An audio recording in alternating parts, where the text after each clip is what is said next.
Notice to all, this program discusses issues about abusive politicians and abusive individual rich people who abuse the rights of our fellow citizens who are oppressed. This program does not intend to harm anyone. This program is fighting for the rights of our countrymen oppressed by oppressors. Epipanyo Labrador, Epipanyo Labrador, komentaristang walang inuurungan, walang kinatatakutan, nakikipaglaban para sa karapatan ng mga maralitang inaapi na mga taong mapang-abuso sa kanilang mga kapangyarihan. Epipanyo Labrador, Epipanyo Labrador, ang boses ng taong bayan. Abangan araw-araw ang kanyang pakikipaglaban sa mga politikong korap na umaabuso sa kanilang mga kapangyarihan. Epipanyo Labrador, Epipanyo Labrador, tagapagtanggol ng bayan.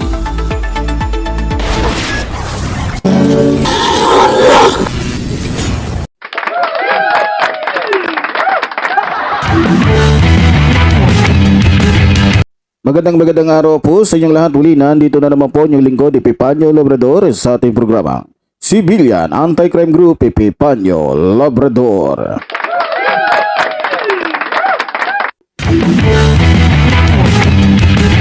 Okay mga kababayan, bago po tayo mag-upisa mga minamahal ko mga kababayan, batiin muna po natin ang ating mga kapatid Luzon, Visayas, Mindanao na patuloy po na nakasubaybay tumututok dito sa ating programa. At syempre binabati din po natin ang ating mga kababayan sa abroad na patuloy po na nakasubaybay at tumututok dito sa ating programang Civilian Anti-Crime Group Epipanyo Labrador. At syempre, maging sa ating mga bago mga subscribers, maraming salamat po. At sa umaga pong ito, muli po sinasabi ko po sa ating mga kababayan, pakisubscribe po yung ating isang channel na kung saan doon po tayo tatalakay ng mga usapin na napakahalaga po na dapat malaman ng ating mga kababayan. Doon po sa ating isang channel na ang title ay Epipanyo Labrador, The Extreme Commentator. Maraming salamat po at siyempre bago ang lahat, binabati din po natin ang ating National Vice Supreme Commander Roldan Dumdum.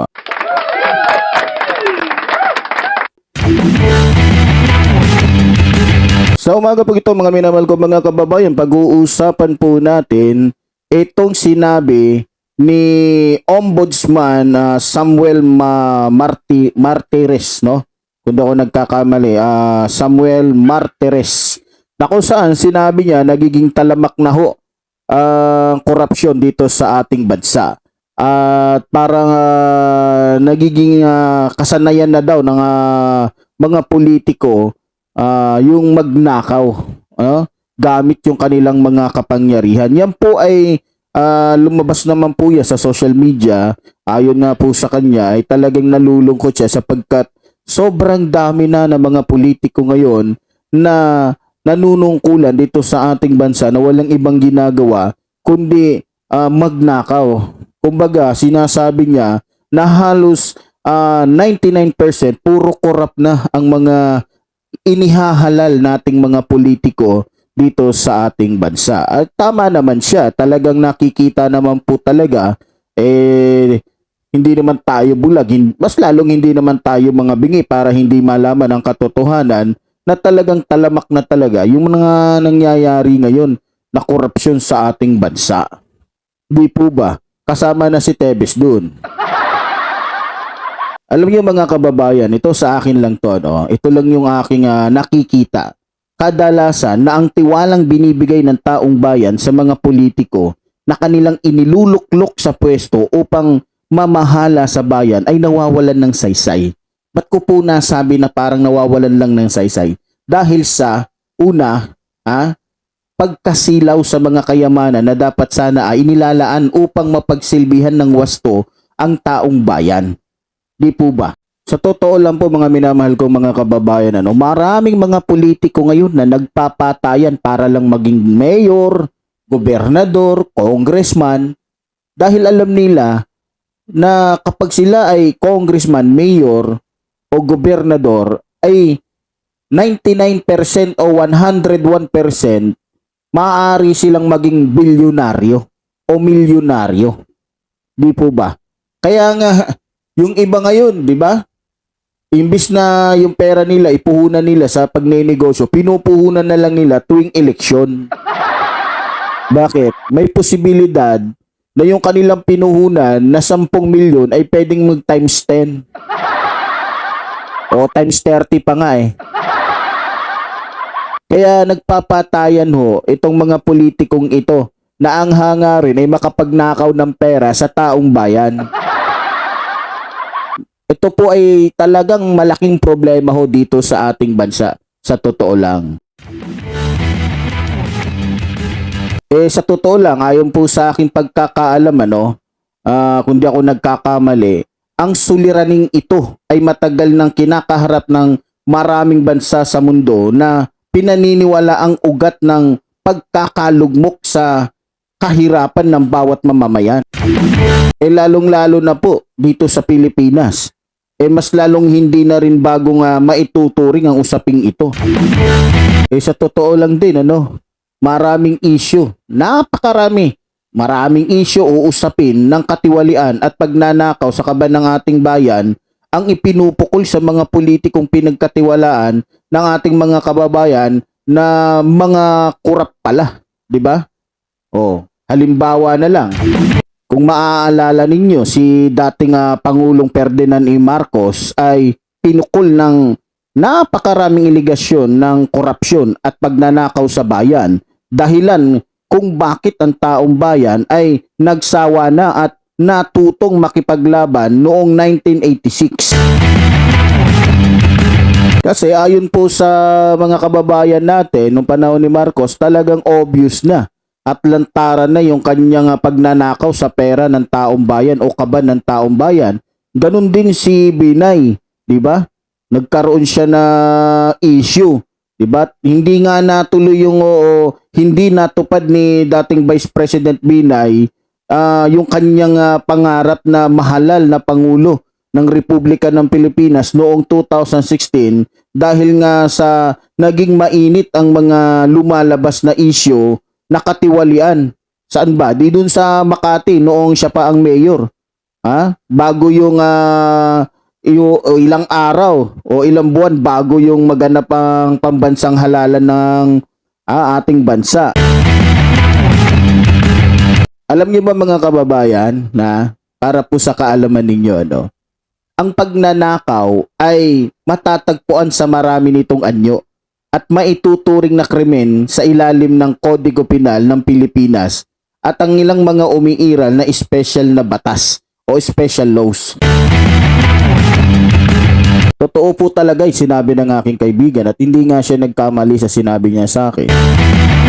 Eka nga ng aking kaibigan, theft comes in many forms and can be considered a crime under the Philippine Penal Code and several existing special laws. Unang-una para makilala yung isang opisyal na tiwali, yung panunuhol o yung mahilig manuhol para ho siya ay makakuha ng mga project, panunuhol para siya ay iboto. So yun ay pa sa bribery naman yon. Pangalawa, yung siyempre yung korupsyon ng isang opisyal ng gobyerno. Matatawag natin na yung corruption of public officer. Di ba? So yun po yung dalawang uri ng pwedeng magawa na kasalanan ng isang politiko. Kaya nga sa ilalim ng Artikulo 2Gs ng Kodigo Penal ng Pilipinas, ang direktang panunuhol o direct bribery ay maaaring isampa sa kahit na sinong opisyal ng gobyerno na sasang-ayon sa paggawa ng isang akto na maituturing na krimen kaugnay ng kanyang opisyal na tungkulin bilang konsiderasyon kahit na anong hain, pangako, regalo o bigay na tinanggap ng naturang opisyal, personal man o sa pamamagitan ng iba, ang krimen sa ilalim ng probisyong ito ay maaari ring ipukol sa opisyal na tatanggap ng regalo bilang konsiderasyon sa isang akto na hindi maituturing na krimen, bagamat higit na mabababang parusa ang katumbas nito. Kaya nga siguro marami ang lumalaki yung ulo dahil, 'di ba? Mababa lang yung parusa. Kaya dapat paigtingin ho ng ating gobyerno yung kaparusahan para po sa mga nasa gobyerno na gumagawa ng mga ganitong uri ng gawain. 'Di ba? Nakakaawa ho yung ating mga kababayan sa totoo lang. Sa totoo lang mga kababayan, may batas ho tayo eh. May mga batas ho na nabuo o nagawa ang ating mga naunang mga naging senator, naging congressman patungkol po sa mga ganong uring politiko. Pero ewan ko kung bakit hindi po ito pinaiiral. Halimbawa na lamang po, tungkol po doon sa Artikulo 211 na ang isang opisyal ng gobyerno ay maaaring makasuhan ng indirectang panunuhol o indirect bribery sa simpleng akto ng pagtanggap ng regalo dahil sa tanggapan na kanyang hinahawakan. Inimyendahan ng batas pambansa po ito bilang 872 ika-10 ng Hunyo 1985 para po sa inyong kaalaman. Sa totoo lang mga kababayan, ang pananagutan ng katapatan sa bayan ay tungkuling inaaatang sa lahat, maging sa mga pribadong individual. Kaugnay nito ay ang krimen ng korupsyon ng opisyal ng gobyerno.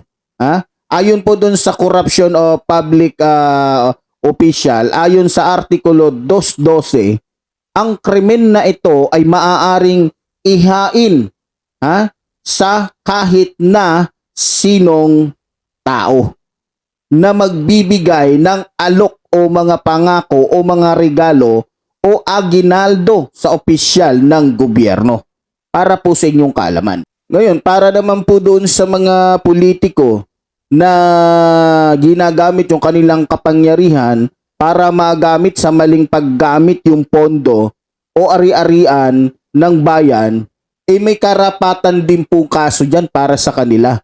Sa ilalim ng Artikulo 217 ng Kodigo Penal ng Pilipinas ay binigyan ng definisyon ang krimen ng maling paggamit ng pondo o ari-arian ng bayan. Inilatag din sa parehong probisyon ang pagpapalagay o presumption sa ganitong krimen. Sinasabi sa artikulong ito na kahit sinong opisyal ng gobyerno, para po maintindihan ninyo, sa pamamagitan ng kanyang tungkulin sa tanggapan ay may pananagutan sa pondo at mga ari-arian ng publikong ito. O publiko. Ito ay kanilang gagamitin sa pinaglalaanan. Ibig sabihin, yung pera pala na binibigay ng national, halimbawa sa pondo ng munisipyo, hindi pwedeng galawin ng mayor yan nang hindi sang-ayon sa batas o sa pamamagitan ng pondo at ari-arian ng publiko. Buo man o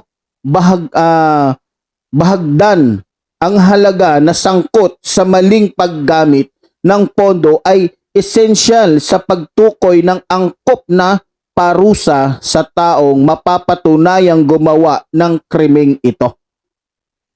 Para po maintindihan lang ho ninyo. Uulitin ko po. Sa ganitong krimen, sinasabi sa artikulong ito, para malinaw doon sa mga nagtatanga-tangahang mga politiko dyan, na kahit sinong opisyal, ibig sabihin, magmula doon sa kapitan, kagawad, hanggang pataas na, kahit presidente ka pa, ng gobyerno, sa pamamagitan ng kanyang tungkulin sa tanggapan, ay may pananagutan sa pondo. Ibig sabihin, paano sila mananagot kung walang magtatanong? Paano sila mananagot kung walang maghahanap? Sino ba yung may karapatan dyan? Hindi ba tayo po? Tayong mga mamamayan na nagbabayad ng buwis. Kaya nga ho, kinakailangan alamin natin kung saan dinadala ng isang politiko yung kanyang hinihingi, kagaya ho ni Sara Duterte. Abay, nung mga nakaraang araw lang, humingi ho ng 2.2 o 2.3 billion ba doon kung di ako nagkakamali. Hindi pa nga po niya nasasagot kung anong nangyari doon sa 125 ba yun? Million na sinasabi niya na confidential funds. Di po ba? Eh hindi naman ho natin sinisikreto yung pagbibigay natin ng taxi. Hayag ho yan. Eh bakit kailangan naman na isikreto pa nila? At bakit kailangan na sila lang ang makaalam? Eh hindi naman sa kanilang parents, sa ating lahat yan. Eh mabuti pa pala yung mga nanunungkulan doon sa kulungan. Every month, nalalaman ng lahat ng mga kakosa nila kung ilan na yung pondo, kung ilan yung nagastos. Eh mabuti pa pala yung patakaran ng mga tao na nabilanggo. At doon talaga walang pwedeng magnakaw dahil doon pag may nagnakaw, papapalo. Di po ba? Nakakalungkot mga minamahal kong mga kababayan. Kaya sa totoo lang mga minamahal kong mga kababayan, may karapatan ho tayong maghanap sa isang opisyal ng ating gobyerno kung nasaan na, lalong-lalo na yung ira ng ating barangay, ng ating munisipyo. Ha? Ngayon, ayon ho sa ating batas, ang pagkabigo ng isang opisyal ng gobyerno na mailabas o maipaliwanag ang pananalapi at ari-arian na nasa ilalim ng kanyang kustodiya kung ito ay tahasang hihingiin ng otorisadong opisyal ay itinuturing na prima facie na ebidensya na magpapatatag sa paniniwalaan na ang nawawalang pondo at mga ari-arian ay ginamit sa personal na gamit. Sa kabilang dako, sinasaad naman ng Artikulo 220 ang illegal na gamit ng pondo at ari-arian ng publiko. Tahakang sinasabi rito na may karapatang parusa ang kahit sinong opisyal ng gobyerno na gagamit ng pondo at ari-arian ng kanyang administrasyon sa pampublikong gamit bukod sa totoong pinaglalaanan nito batay sa batas at mga ordinansa. Tinatawag din nito kung di ako nagkakamali na technical malversation, kung di ako nagkakamali. Ayon po doon na yung kumbaga parang pandarambong na ito o plunder. Kaya nga 'di ba nung nakulong si Jinggoy Estrada at si Bongbong tuloy. Ito si Bong Revilla, plunder yung mga naging kaso ng mga ito dahil nga doon sa 10 bilyon. Di po ba? Abe, hindi basta-basta ho ang ninanakaw nila. Ibiro mo, nakaupo pa rin hanggang ngayon.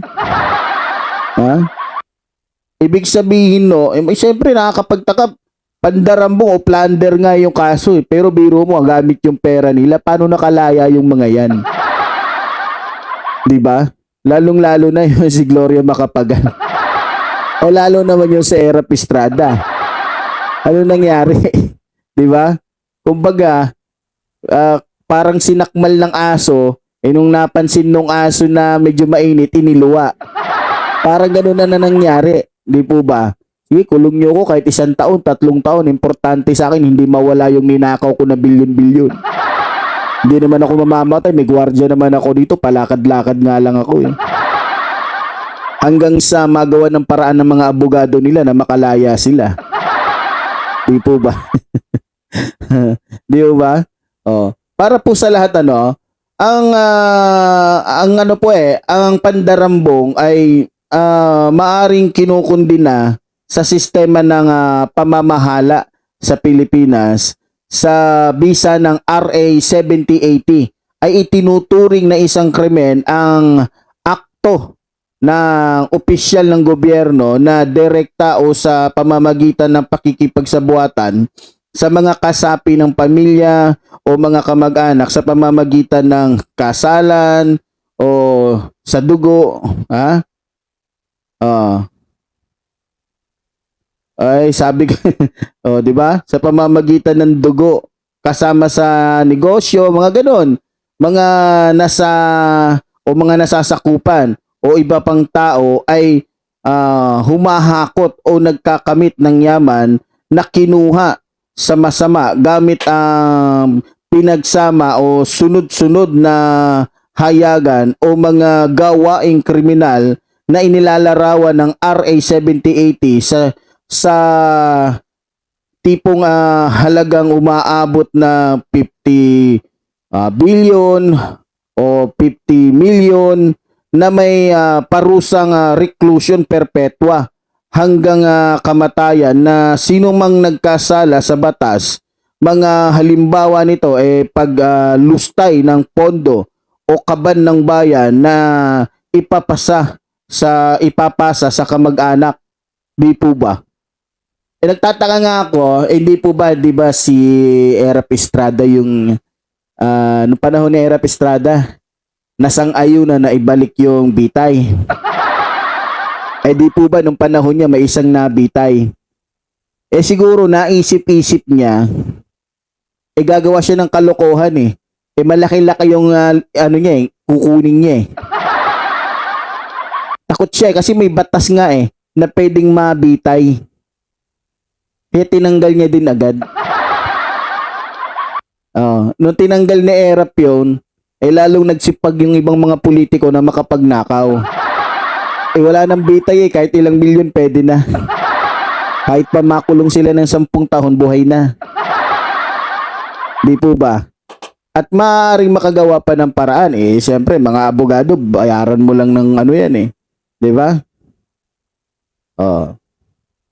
Yung graft at korupsyon ang usaping ito ay matagal nang hinahanapan ng solusyon, ngunit hanggang sa kasalukuyan ay hindi pa rin ito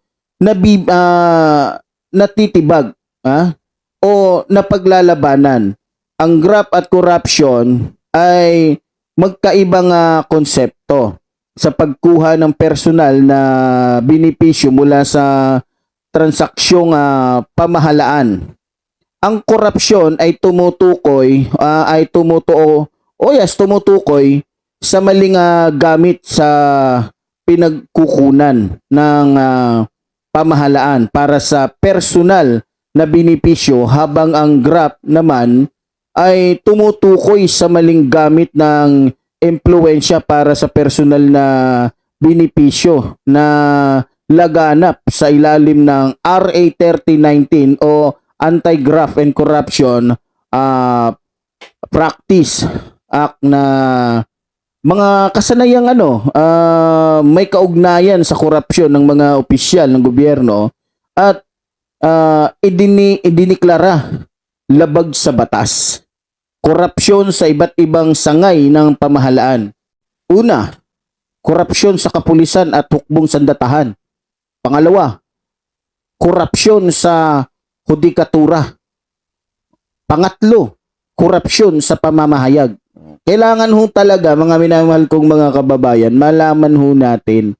Yung iba kasi, sila na lang kinukuntsaba ng mayor yung secretary o finance, kinukuntsaba na mayor yung mga kagawad niya o konsilor niya, nakapwa din niya mga magnanakaw. Diba?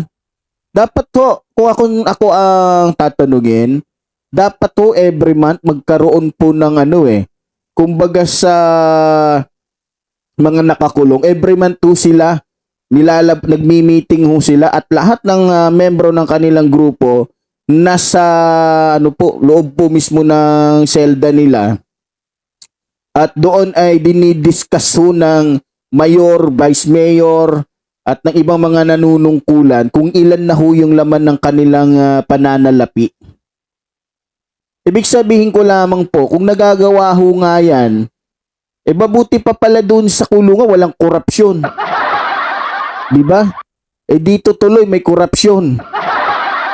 Parang mas maganda pa yatang maging politiko yung mga mayori sa kulungan. Di po ba? Ibig sabihin ko po, dapat may mayroon po nga pag-uusap tungkol po sa IRA tuwing buwan. Sa bawat munisipyo, bawat barangay. para po namomonitor ng lahat. O, teka, di ba nung nakaraang buwan sabi ni Kapitan tayo ay may pondo sa barangay na 100,000. Bakit ngayon 20 na lang ang pondo? Wala naman siyang diniskas, wala siyang sinabi, wala siyang pinaalam na pwede bang gamitin ko itong 80,000 para sa project. Ibig sabihin po, maiiwasan yung pagnanakaw ng isang opisyal ng ating bayan. Walang ganun at walang papayag ng ganun kasi lahat sila mabubuking. Lahat matutuklasan yung kanilang motibo. Di po ba napakaganda? Lahat ng kapitan every month, patawag lahat. Ito po yung ating ira ngayon dito sa ating munisipyo. At ako po ay may plano na magpagawa ng ganito, etc. etc. Kukunin ko ho yung 1 milyon. Ang matitira na lamang po ay 2 milyon. Ngayon, kung mabawasan man yan, ay alam naman ng lahat na gagamitin mo yan sa magandang motibo. Wala pong question at walang magiging issue tungkol sa korupsyon. Ang problema, ayaw ng lahat yan. Magmula doon sa taas hanggang pababa, ayaw nila yan. Bakit? Mabubulgar sila. Di po ba? Kaya nga po, tama po sinabi ni yung ng ombudsman, si Sir Samuel. Di ba? Na talagang talamak na. Sobrang talamak na talaga. Kumbaga, napamumugaran tayo ng mga politikong magnanakaw. Kaya nga, itong ating bansa, sa totoo lang, dapat itong ating bansa, matagal na itong halos kapantay ng China. Hong Kong. Problema, para tayong itinapon sa kangkungan. Dahil nga halos-halos ng mga politiko dito, nagiging tradisyon na nila yung pagnanakaw. Nagiging tradisyon na nila yung gamitin yung kanilang kapangyarihan para magpayaman. Sige nga. Sino bang politikong papayag na every month magkakaroon sila na parang diba sa tindahan? Inaano nila kung ang tawag nito? Yung inventory. Diba? Inventory tayo kada buwan. Walang papayag na politiko niyan. Bakit? Takot silang malaman kung saan nila dinala. Takot silang malaman o maitanong ng mga tao sa kanila kung nasaan na yung billion-billion o milyon-milyong pera na hiningi nila doon sa national na hindi naman niya inilapat doon sa probinsya o sa kanilang munisipyo. Di po ba? Ay nako. Sana ho magkaroon tayo ng magandang sistema at magkaroon tayo ng isang presidente na maiisip po yung iniisip ni Epipanyo Labrador. Diba? Siguro naman hindi kabigatan sa isang tunay na politiko na magkaroon ng rules yung ating bansa magmula doon sa national. Presidente ka. Sa buwan hong ito ay may pumasok ko na 20 billion dito sa ating bansa na pondo natin. Sa buwang pong ito ay magbababa po ko ng assistant o financial assistance doon po sa nasalanta. Mababawasan ho ito ng 500 million. At least alam natin. Ngayon, doon naman sa mga mabababa, congressman, doon na sa gobernador, dapat ganun din yung gawin. Diba? Kaya lang ayaw talaga nila yan. Mabubuking silang lahat. Ayaw nila na merong monthlyhan na inventory. Ayaw nila na every month magre-report sila sa taong bayan. Ayaw nila yan. Ewan ko lang kung merong... Sa totoo lang, pwede naman gawin niya kahit hindi na iutos ng gobyerno Kung talagang yung isang politiko, malinis yung kanyang konsyensya, malinis yung kanyang puso, pwede niyang gawin yun para yung mga tao hindi nagdududa. Kasi sa totoo lang, kahit yung mga magaganda yung motibo ngayon ng mga politiko, ang tingin din sa kanila mga magnanakaw na rin. Kasi nga 99% puro mga magnanakaw. 1% lang yung hindi magnanakaw. Diba? O sa presidente natin, ilan bang mga presidente dyan ang hindi nakasuhan ng korupsyon? Diba? Halos nga lahat. Ilan lang yung hindi nakakulong Si Erap nakulong. Hindi po ba? O mag-ama, nakulong si Jinggoy. Sino pa ba? Si Gloria Arroyo. Abay marami eh. Abay kundi ba naman tayo tinatambakan ng mga sangkatutak ng mga korap na politiko? Eh, sakit na huyan ng mga politiko sa ating bayan. Pero ganun pa man mga minamahal ko mga kababayan, patuloy po tayong susubaybay. Siyempre, hindi natin papayagan na may mga ganung politiko. At syempre, hindi tayo papayag na may mga opisyal ng ating gobyerno ginagamit lang yung kanilang mga kapangyarihan para mang-abuso sa karapatan ng ating mga kababayan. Yan po ang layunin ng ating programang ito. Di ba? Mag-iisang taon, magdadalawang taon na ho tayo sa ating programang ito. Wala ho tayong ibang hangarin kundi makapaglingkod ho sa pamamagitan ho ng ating programang ito na mapahayag natin ang ating mga saloobin dito sa mga politikong mga kurap at mga mapang-abuso sa kanilang mga kapangyarihan. Muli po sinasabi ng lingkod, mabuhay ang ating inang bayan, mabuhay ang nagmamahal sa ating inang bayan. Maraming salamat po.